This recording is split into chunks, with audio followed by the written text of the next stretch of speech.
Tushda orqasiga shapaloq yemoq.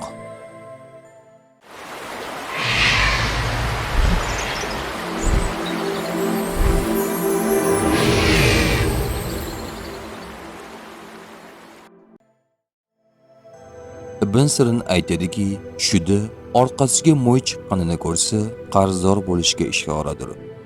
Agar orqasidan mo'yni tushirganini ko'rsa, qarzdan qutulishiga ishoradir.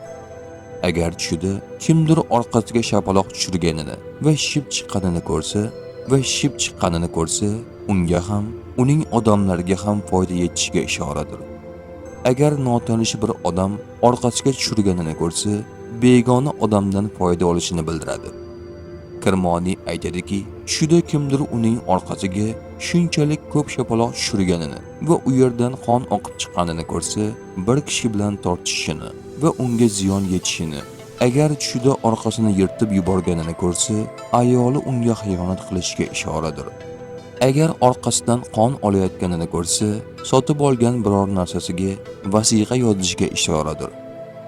Mag'ribiyning aytishicha, yuzi orqasiga bo'lib qolganini ko'rsa, odamlarga munofiqlik qilishga ishoradir.